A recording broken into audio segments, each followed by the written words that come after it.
আসসালামু আলাইকুম রহমতুল্লাহ।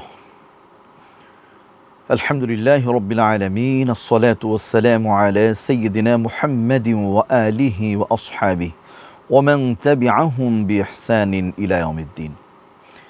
দেশে প্রবাসে যে যেখান থেকে এ মুহূর্তে আমাদের সাথে সম্পৃক্ত হয়েছেন এবং হবেন, প্রত্যেকের প্রতি প্রিয়জন টিভির পক্ষ থেকে আমরা আন্তরিক অভিনন্দন এবং মোবারকবাদ জানাচ্ছি।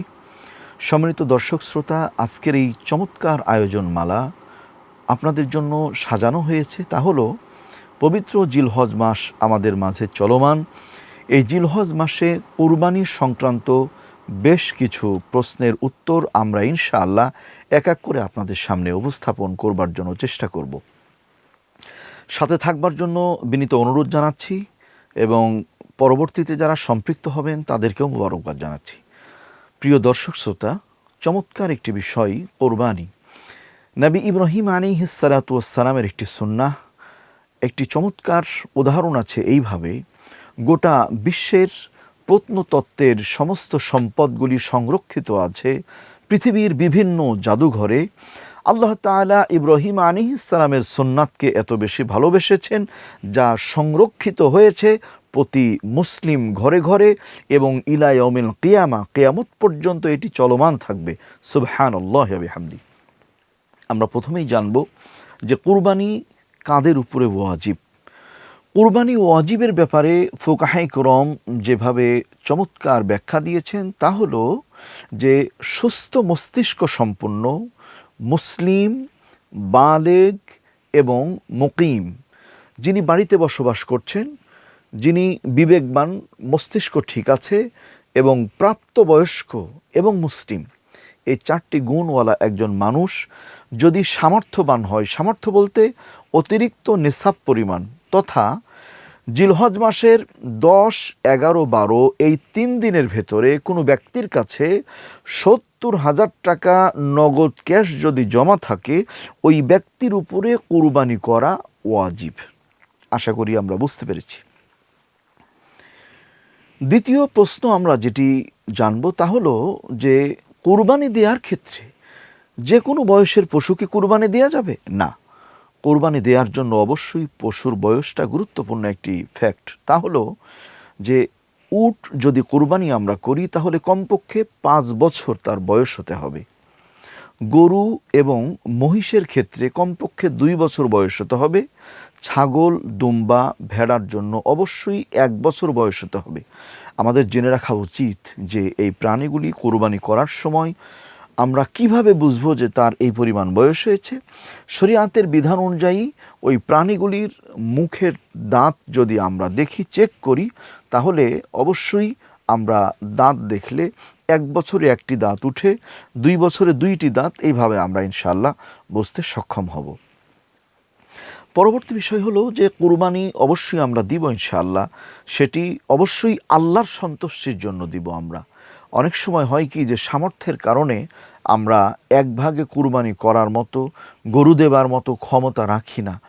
আমার আগ্রহ যে আমি গরু কুরবানি দেব, সেই ক্ষেত্রে ভাগে কুরবানি দেওয়ার বিষয়টা কতটুকু গুরুত্বপূর্ণ, ভাগে কুরবানি দেওয়া যাবে কি না? অবশ্যই কুরবানি ভাগে দেয়া যাবে। কুরবানি ভাগে দেওয়ার ক্ষেত্রে 1 থেকে 7 পর্যন্ত গরু মহিষে ভাগ গ্রহণ করা যায়, তাতে কোনো অসুবিধা নেই। 1 থেকে 7 পর্যন্ত জোড় সংখ্যা, বেজোড় সংখ্যা, যে কোনো সংখ্যায় কুরবানি দেওয়া যায়, আলহামদুলিল্লাহ, কোনো সমস্যা নেই। পরবর্তী বিষয় হলো যে কুরবানির সাথে আকিকা দেয়া যাবে কি না। অনুরোধ করব যে কুরবানির সাথে প্রথমত আকিকা দেওয়ার জন্য চেষ্টা না করা। তবে শরীয়তের মাসআলা অনুযায়ী কুরবানির সাথে আকিকা দেয়া যাবে, এতে কোনো অসুবিধা নেই। প্রথমত নিষেধ করলাম বা অনুরোধ করলাম এই জন্য যে আকিকা বছরের যে কোনো দিন, যে কোনো সময় দেয়া যায়। মাথায় রাখবো আমরা যে কুরবানি কেবলমাত্র জিলহজ মাসের 3টা দিন কুরবানি হয়, 10, 11, 12 এই 3 দিন কুরবানি হয়। এছাড়া ভিন্ন কোনো সময় পশু কুরবানি করা কোনোভাবেই যায় না।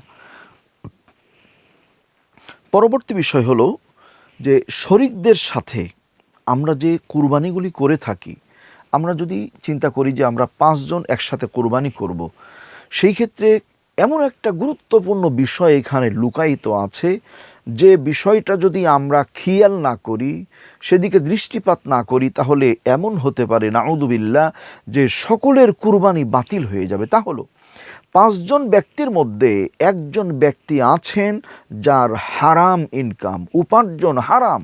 সুতরাং 4 জনের হালালের সাথে একজন ব্যক্তির হারাম মিশ্রিত হলে কুরবানিটা বাতিল হওয়ার সম্ভাবনা আছে। এই জন্য আমরা ভাগে কুরবানি দিলে অবশ্যই চেষ্টা করব যারা হালাল উপার্জন করেন, হালাল ইনকাম করেন, যাদের উপার্জন নিষ্কলুষ নির্ভেজাল, শুধুমাত্র তাদের সাথেই আমরা কুরবানি দেবার জন্য চেষ্টা করব ইনশাআল্লাহ। এর পরবর্তী বিষয় হলো যে কুরবানি দেওয়ার ক্ষেত্রে অনেক সময় আমরা কিছু সমস্যার সম্মুখীন হই। যেমন কুরবানির পশু যেইটা, হয়তো শিংটা একটু ভেঙে গেছে, লেজটা একটু কাটা আছে, চক্ষু একটা ডিস্টার্ব আছে, এমন হতে পারে।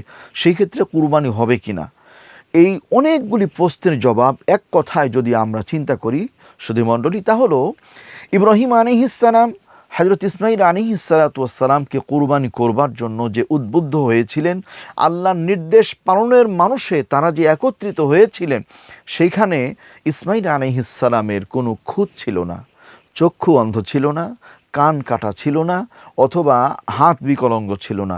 নিখুঁত নির্ভেজাল চমৎকার একজন ব্যক্তি, যার শানে আল্লাহ রাব্বুল আলামিন হালিম শব্দ ব্যবহার করেছেন।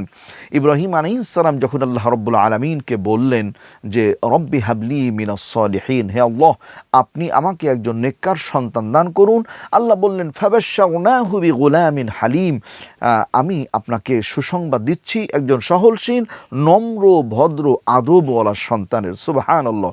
কাজেই চমৎকার, নিখুঁত, নিষ্কলুষ একজন মানুষ ছিলেন হযরত ইসমাঈল আলাইহিস সালাম, এবং আল্লাহর প্রিয় পয়গম্বর ছিলেন। সুবহানাল্লাহ ওয়া বিহামদি। পরবর্তী বিষয় হলো যে কুরবানি দেওয়ার ক্ষেত্রে আমরা অনেক সময় মৃত ব্যক্তিদের জন্য কুরবানি দিই। মৃত ব্যক্তির জন্য কুরবানি দিতে হলে 2টি ধরন আমরা মাথায় রাখবো ইনশাআল্লাহ। 1 নাম্বার মৃত ব্যক্তির ওসিয়তের কুরবানি, 2 নাম্বার হলো মৃত ব্যক্তির জন্য আমরা সওয়াবের উদ্দেশ্যে কুরবানি করছি। এই মৃত ব্যক্তির জন্য সওয়াবের উদ্দেশ্যে ওই মৃত ব্যক্তি কুরবানির সওয়াব পাবে, এই নিয়তে যদি কুরবানি করি স্বেচ্ছায় সজ্ঞানে, যে আমি যেমন আমার জন্য আমি কুরবানি করলাম আল্লাহর সন্তুষ্টির জন্য, আল্লাহর নামে আমি কুরবানি করলাম আমার পরিবারের পক্ষ থেকে, আলহামদুলিল্লাহ আমার সামর্থ্য আছে, আমার মৃত বাবা মায়ের জন্য আমি কুরবানি করতে পারি, তাতে তারা সওয়াব পাবে, কোনো সমস্যা নেই। এটা হলো প্রথম বিষয়। দ্বিতীয় বিষয় যেটা অত্যন্ত লক্ষণীয়, তা হলো মৃত ব্যক্তি যদি কুরবানি করার জন্য ওসিয়ত করেন, সেখানে নির্দেশ থাকে, ওসিয়ত থাকে, তাহলে এটার জন্য বিধান হলো কুরবানি ওই মৃত ব্যক্তির ওসিয়ত পূরণের জন্য করতে হবে। গোশত বন্টনের নিয়ম হলো যে সমস্ত গোশতগুলি গরিব দুঃখী অসহায়দের মাঝে সেটি বন্টন করে দিতে হবে। কুরবানি দাতারা সেইটা খেতে পারবে না, বরং মৃত ব্যক্তির জন্য সওয়াবের উদ্দেশ্যে কুরবানি দিলে 3 ভাগ করে তারা খেতে পারবে, এতে কোনো সমস্যা নেই। পরবর্তী বিষয় হলো যে কুরবানির পশু এর যে চর্বি আছে, গোশত আছে, চামড়া আছে, এগুলি বিক্রি করা যাবে কি না, ইসলামী শরিয়াতের বিধান কি? ইসলামী শরিয়াতের বিধান হলো পশুর চর্বি, গোশত, চামড়া এগুলো বিক্রি করলে অবশ্যই এই বিক্রিকৃত যে মালের অর্থ সেটি সম্পূর্ণ অসহায় গরিব দুঃখীর মাঝে বন্টন করে দিতে হবে। মালিক সেটি কোনোভাবে নিজ কাজে লাগাতে পারবে না। তবে শরিয়াতের মাসআলা এইভাবে আছে যে কোনো ব্যক্তি যদি চামড়া নিজের ব্যবহারের জন্য কোনো কাজে লাগাতে পারবে, বিক্রি করলেই এইখানে লিসাইলি ওয়াল মাহরুম, বঞ্চিত ব্যক্তিদের হক এখানে চলে আসে। এই জন্য সেইটা অবশ্যই অসহায়দের মাঝে এই চর্বি, গোশত অথবা চামড়ার বিক্রি করা অর্থ তাদের মাঝে বিলিয়ে দিতে হবে ইনশাআল্লাহ। আরেকটি বিষয় হলো যে কুরবানি করার জন্য অনেক সময় আমরা কসাই ভাড়া করি, আপনজনদের সাহায্য নিই অথবা ভাড়া করি, ডাকি।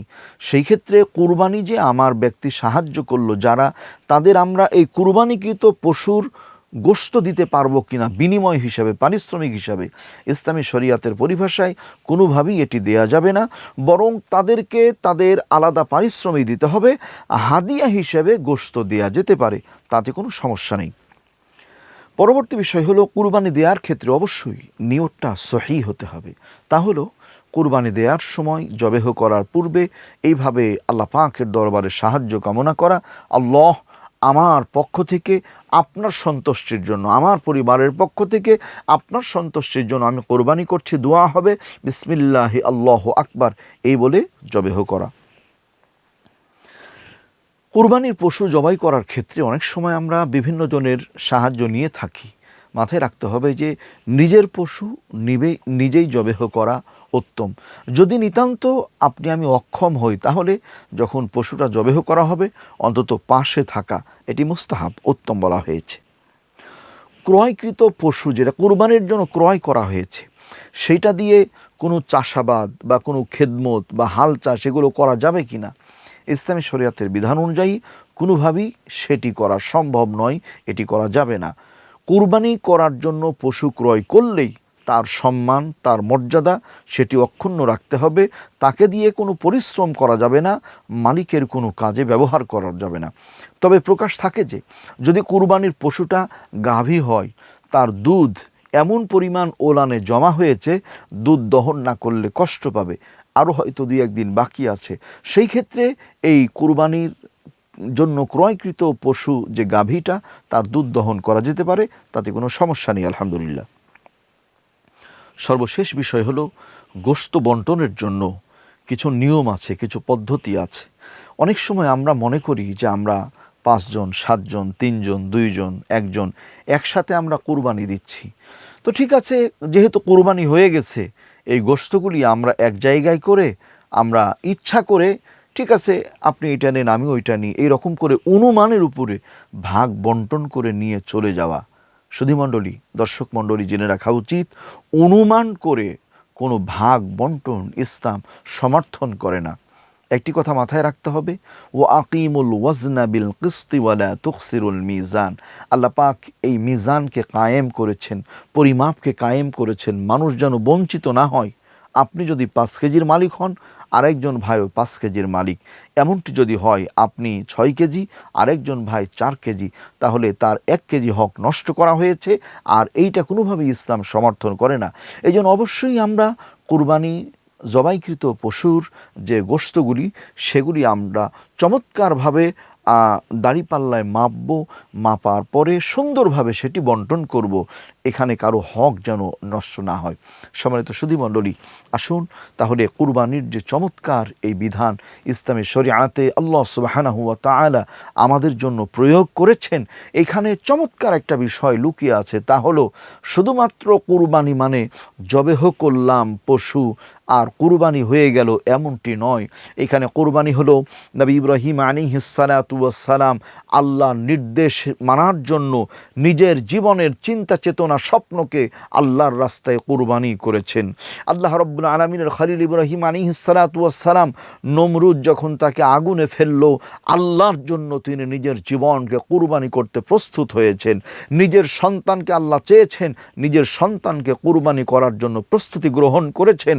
এক কথায় সব কিছু, কুল ইন্না সলাতি ওয়া নুসুকি ওয়া মাহইয়ায়া ওয়া মামাতি লিল্লাহি রাব্বিল আলামিন। হে রাসূল, আপনি বলুন, আমার নামাজ, আমার কুরবানি, আমার সব কিছু আসমান জমিনের মালিক বিশ্ব প্রতিপালক আল্লাহর জন্য। কাজী আমাদের এই কেনা, আমাদের এই জবেহ করা, আমাদের এই অর্থ ব্যয় করা, সব কিছু যেন আল্লাহর জন্য হয়।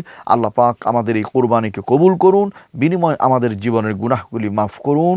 প্রত্যেকেই সাথে থাকার জন্য আবারও মোবারকবাদ জানাচ্ছি। বিশেষ করে প্রিয়জন টিভির জন্য শুভকামনা, সকলকেই দোয়া করে দোয়া চেয়ে বিদায় নিচ্ছি। আসসালামু আলাইকুম ওয়া রাহমাতুল্লাহি তাআলা ওয়া বারাকাতুহু।